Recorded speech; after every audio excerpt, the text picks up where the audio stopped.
presentarles brevemente a Paul Stoller. Es un honor tenerlo con nosotros. Paul Stoller es un antropólogo norteamericano, trabaja en la Universidad de West Chester en Pensilvania. Trabaja desde hace 30 años en temas como rituales, prácticas religiosas con los Songhai, sobre todo en Níger y Mali. También ha trabajado en la migración africana en Nueva York.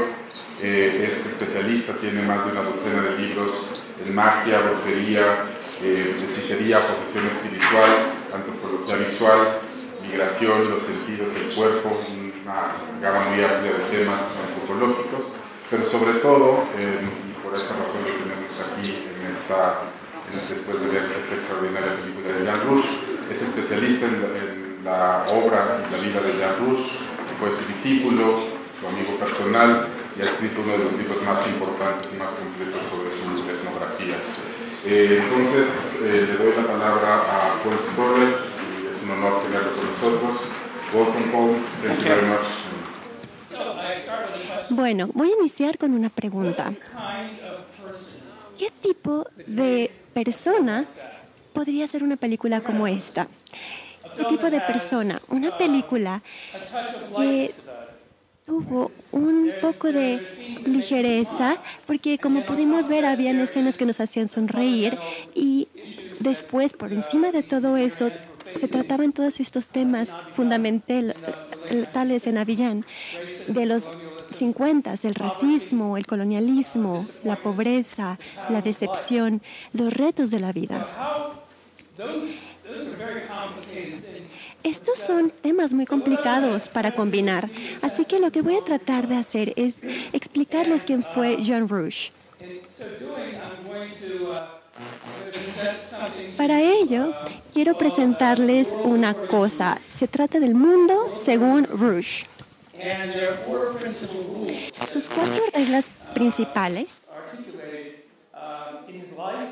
mencionó Rouch en su vida se aplicaron en las películas que él hizo.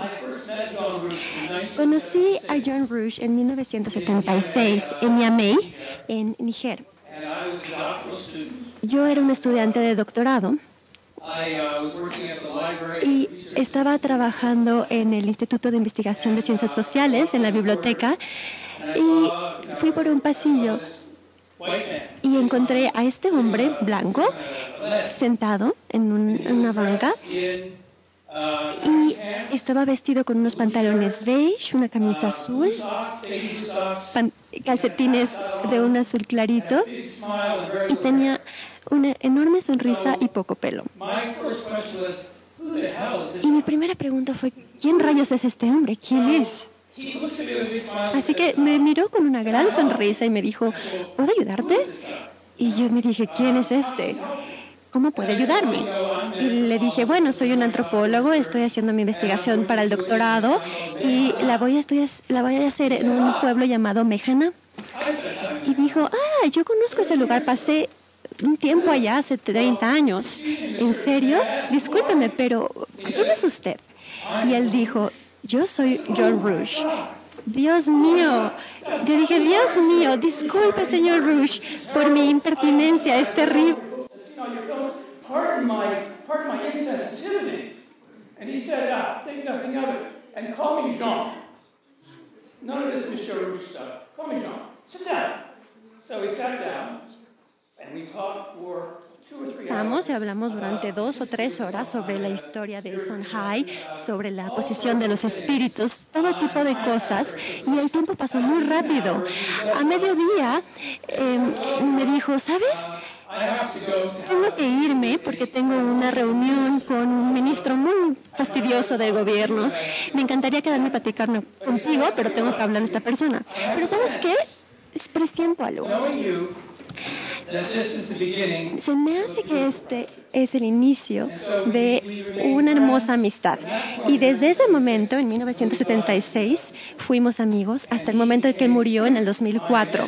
Y él fue mi mentor y me enseñó muchísimas cosas de filmación, de hacer investigación antropológica y me enseñó aún más sobre la condición humana y cómo estar con las personas, cómo tratar a la gente. Así que tuve una enorme fortuna de haberlo conocido, de haberlo encontrado.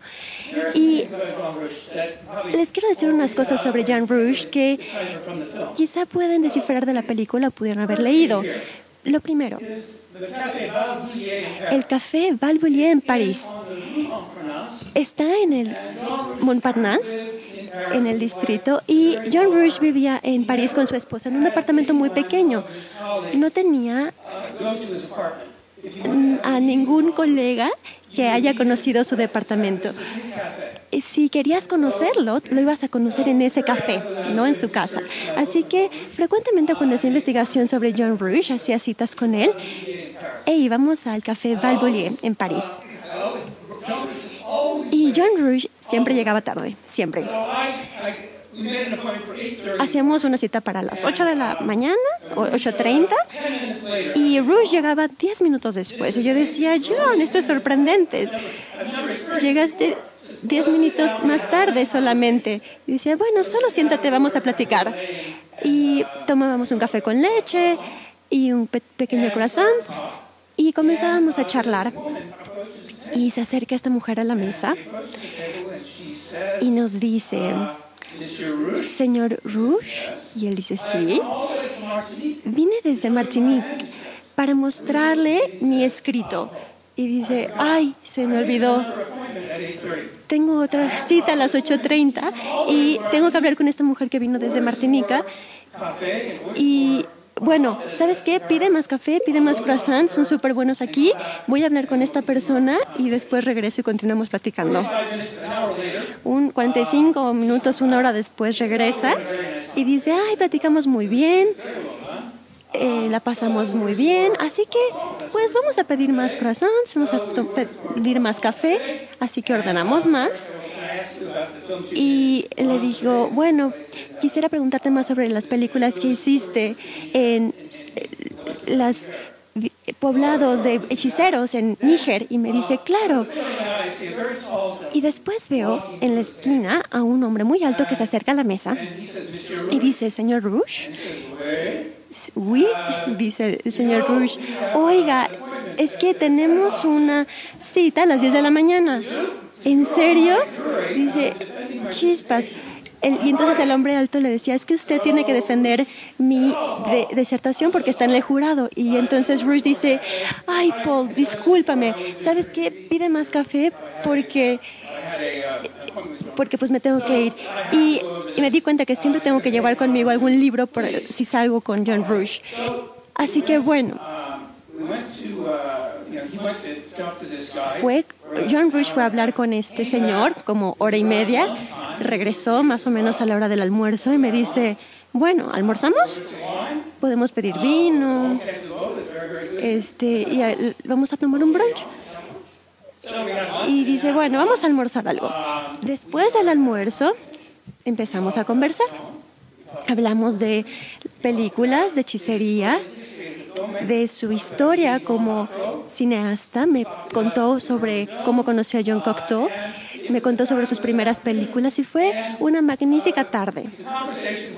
La conversación siguió y siguió, habló sobre sus experiencias con los hechiceros Sohanji y su experiencia en Wanservé. Y cuando me doy cuenta ya eran las 5 de la tarde y me mira con una sonrisa y me dice, pues, ¿qué? ¿Cenamos? Bueno, ¿por qué no? Bueno, quizá no deberíamos cenar. Ya he cancelado tantas citas platicando contigo que, bueno, pero es que por otro lado esta fue una tarde muy buena, ¿no? Y yo le dije, sí, definitivamente fue muy buena. Entonces, el primer principio de Jean Rouge es que, bueno, no puedo traducir esto en español o en inglés, pero siempre estaba puntualmente atrasado. Así que podías estar seguro que iba a llegar tarde. Esto quiere decir que en una persona que cuando estaba involucrada en algo, de verdad estaba comprometido. Toda su atención estaba en la persona que estaba con él, en la actividad que debía hacer. Estaba plenamente concentrado en psicología. Esto se conoce como la noción de la fluidez. En este tipo de casos estamos tan involucrados en algún proyecto, en alguna tarea, que el tiempo fluye y pasa volando. Y cuando te das cuenta ya pasaron 3, 4 horas y tú sigas haciendo la misma actividad. Así que dice que cuando estás involucrado con algo debes estar completamente metido en ese trabajo. Toda tu inteligencia, todas tus emociones, todo tiene que estar en ese proyecto. Esa es la regla número 1 del mundo, según Rush. Y bueno, la segunda regla es que si John Rush te preguntaba, ¿qué estás haciendo?,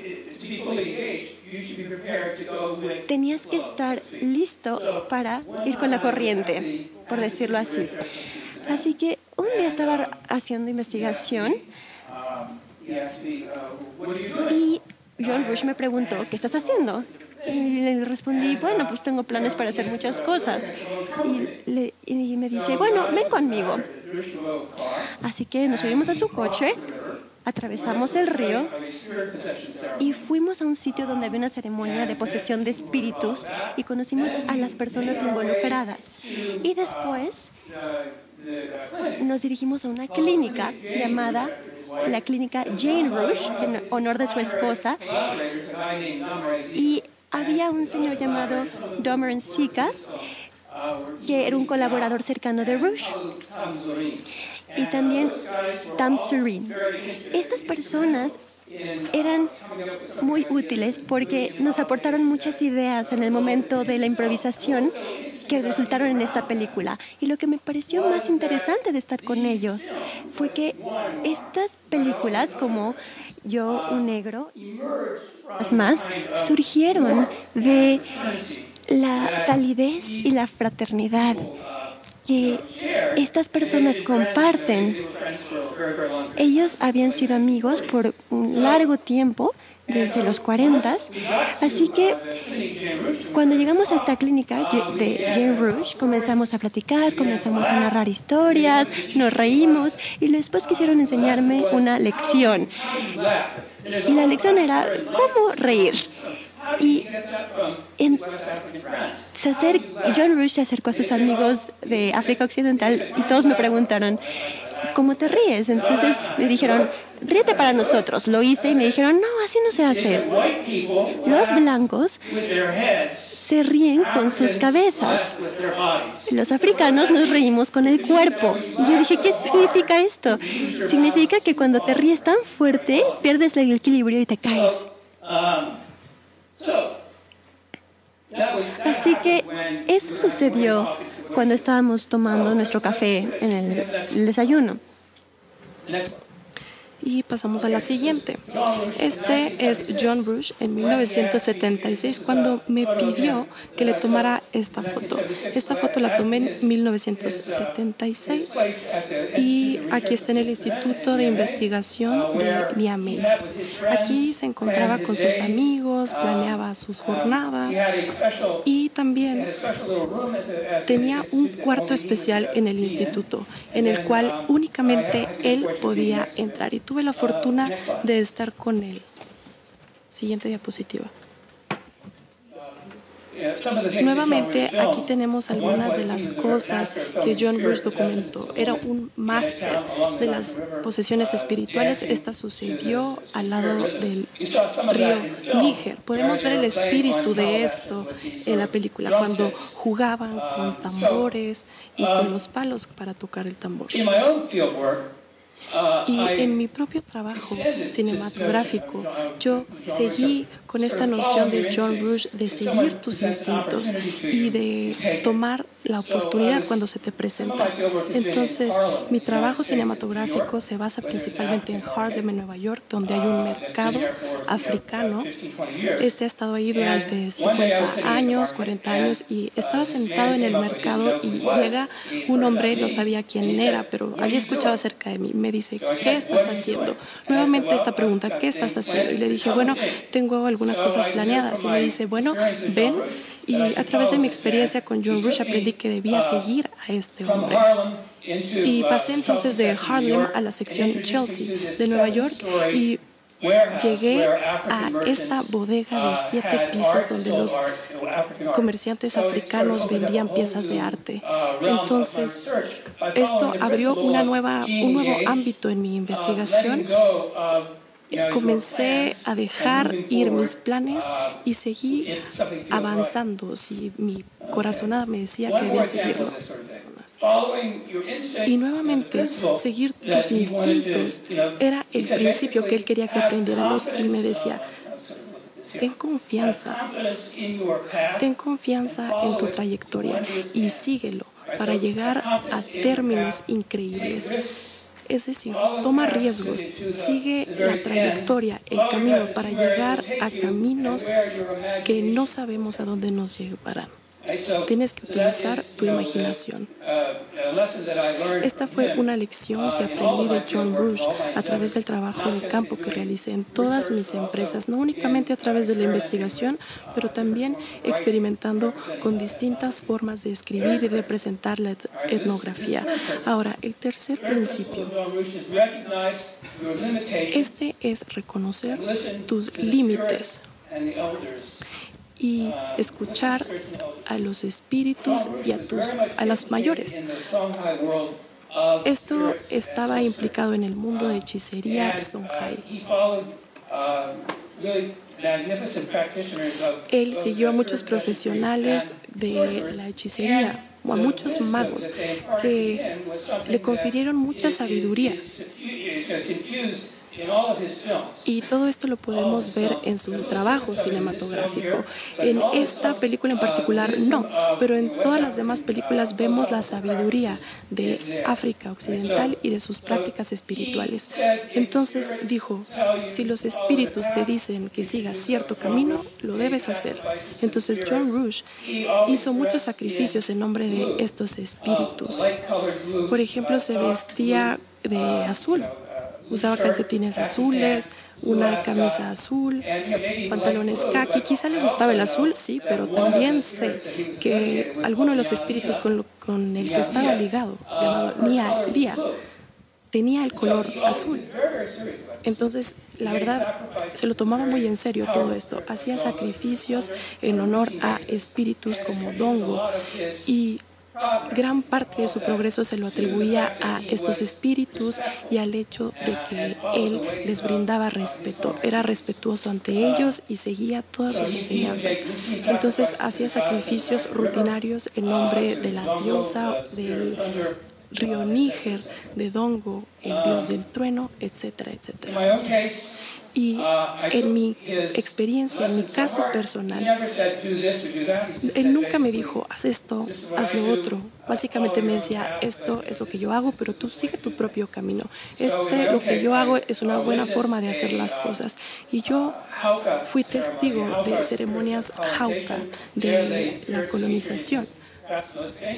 Y esto lo podemos ver en su película más famosa, Los Amos Locos, y estuve en la ceremonia Hauka, en la cual toman los cuerpos de los medios y representan a los oficiales franceses de la época colonial y otras personas también.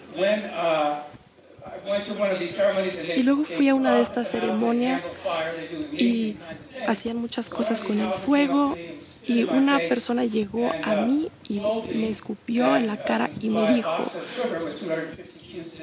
que tomara esa caja de terrones de azúcar, que los tomara y que se los diera a los niños. Entonces guardé 3 terrones para llevármelos en el avión. Benihi significa ave del cielo y así llaman a los aviones. Y entonces cuando despegas vas a poder tirar 3 terrones de azúcar sobre tu hombro derecho. Yo decía, ¿por qué? ¿Cómo lo voy a hacer esto? ¿Cómo voy a hacer esto?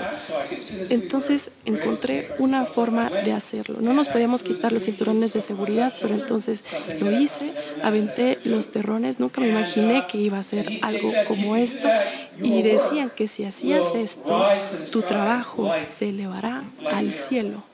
justo como los aviones. All this may sound fancy, right? Quizá esto no suene muy real, pero creo que en mi vida, como John Rush, yo he sentido que él fue mi mentor y que él sigue conmigo.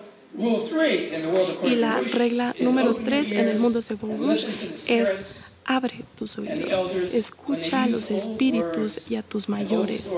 Cuando cuenten historias antiguas, escucha sus lecciones y de esta forma tu camino, tu trayectoria será largo. Y el cuarto principio, y quizá más importante, es aprende a contar una buena historia. Rush es un narrador increíble y en la antropología y en las ciencias naturales necesitamos aprender a contar buenas historias porque las historias conectan a las personas de forma fundamental. Contar historias es la regla o el elemento más importante que nos une como seres humanos. Entonces, creen un lazo con la audiencia. Este es su principio, ya sea a través del cine o a través de un libro. Cada vez que veo esta película siento una gran conexión, me siento conectado con los personajes de la pantalla, me siento conectado y en todas sus películas siento esto y cuando sientes esta conexión te das cuenta de que fue creado a través de los personajes. ¿Y por qué? Porque son personajes vulnerables. Ellos muestran su vulnerabilidad y esto incrementa el lazo entre lo que pasa en la pantalla y lo que sientes en tu corazón. Entonces, crea un lazo entre la audiencia y las historias. Y nuevamente las historias nos pueden hacer que tengamos nuevos sentimientos, nuevos pensamientos, son ventanas a la condición humana y nos muestran que todos estamos conectados. Esta es la facultad de la historia y del trabajo de John Rush. Este es su poder. Cambiemos a la siguiente diapositiva. Esta es la bodega donde visité a los comerciantes de los que les contaba.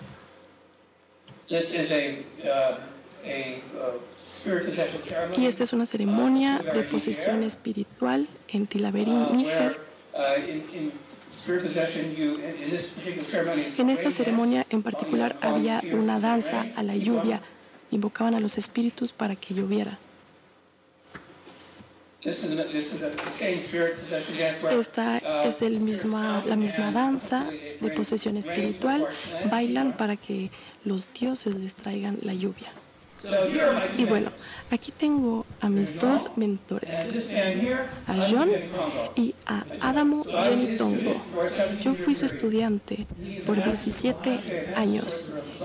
Y es maestro del Songhai y de su hechicería. Y tenía muchas lecciones que enseñarme. Ambos me enseñaron grandes cosas. Y lo que les voy a decir ahora es muy importante en términos del legado de John Rush. Yo me senté en los hombros de estos dos hombres. Ellos fueron mi base, mi sustento, y sin su apoyo, mi trabajo habría sido muy precario, muy poco. Ellos me compartieron historias acerca de los espíritus, acerca del cine, acerca de John Cocteau. Todas estas me formaron como investigador de ciencia social, como escritor y como ser humano. Entonces, yo espero de que la lección de todo esto sea que cualquier persona que quiere adentrarse en el cine o en la antropología se apoye en los mentores. Todos necesitamos mentores y yo me siento honrado de haber tenido mentores. Ellos son mis antepasados, yo los honro. Yo soy su legado y únicamente puedo esperar que sus historias me llenen con cosas grandiosas, que me llenen de maravillas y que siga conociendo gente.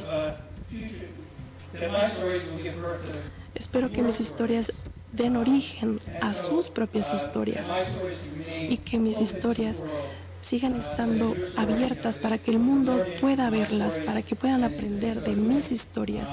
Y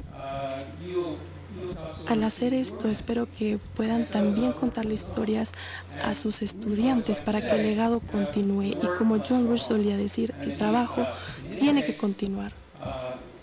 Y en este caso, en esta película, el trabajo ha continuado y ha continuado de forma hermosa. Y muchas gracias. Muchísimas gracias, Paul. Bueno, yo creo que nadie como Jean Rouch ha construido puentes tan firmes entre el cine y la antropología. Su trabajo representa una experimentación constante para intentar capturar y transmitir la voz y la perspectiva de los otros. Y creo que la película que acabamos de ver es un excelente ejemplo de esta experimentación en darle la voz a los otros. Quisiera preguntarle a Paul un poco más acerca del proceso de esta película en particular. Yo creo que en 1958 nunca nadie antes había hecho un ejercicio como el de poner a los personajes de una película a narrarse a sí mismos viendo las imágenes de la película. Incluso me atrevo a decir que hasta la fecha nadie lo ha hecho de una manera tan efectiva como lo hace Jean Rouch. ¿Nos podrías platicar un poco más acerca de esta película, su forma de trabajo y su conexión con el tema de la migración, que es un tema que 60 años después sigue aflorando con mucha urgencia? Bueno, voy a tratar de explicar esto. Muy bien. La idea de esta película fue concebida por el personaje principal, que fue Gamba. Esta persona estaba sufriendo la situación que estaba viviendo en Costa de Marfil. Había muchas personas pobres que su situación tenía que ser mostrada. Así que surgió la idea de describir 3 días en la vida de estos estibadores. La voz en off se hizo en otro lugar, fue en un estudio, y ese mismo estilo lo vemos en una película que se llama Jaguar. La voz superpuesta fue, bueno, primero se tomaron las imágenes y después se editaron y se les mostraron las imágenes a los protagonistas. Y estos protagonistas contaron lo que ellos pensaban mientras veían las imágenes. Así que las palabras venían de la inspiración de las imágenes. Y lo mismo sucedió en esta película. Filmaron la película y después Gamba y sus amigos improvisaron el diálogo. En realidad no había nada, no había un guión escrito, sino que todo fue inspirado de las imágenes. Y esto le da mucha frescura, es una cosa maravillosa, una estrategia nueva.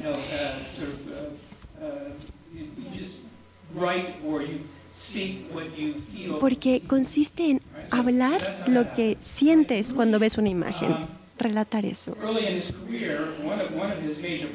Uno de los principales proyectos de Rouch al inicio de su carrera era el estudio de la migración, y escribió un libro acerca de la migración que se llamaba Migración en Ghana. Era un estudio detallado de las vidas de nigerinos en Abiyán y también personas de Ghana. Pero él sentía que este texto en realidad no correspondía, no describía por completo la vida de estos hombres y mujeres. Así que decidió filmar la película Jaguar y Yo, un negro, que ilustraban de manera muy directa situaciones tanto cómicas como difíciles, que representaba ser un estibador en un puerto. Y también hay un tercer filme llamado La pirámide humana, que trata sobre africanos y franceses en la escuela, en la misma escuela, y el impacto del racismo y la calidad de sus vidas sociales. Y esta película también se llevó a cabo con improvisación. Reunieron a muchas personas y filmaron diferentes imágenes. Algunas personas colaboraron con ideas para ciertas imágenes. Así que todo en realidad fue bastante improvisado. Jean Rouch era un experto en improvisación y dado esto podemos ver que el resultado fue un grandioso trabajo. Se trata de una ligera extensión de ficción. Roush hizo investigación sobre la migración y al mismo tiempo estaba utilizando representación experimental para articular parte de los descubrimientos que estaba hallando con su investigación.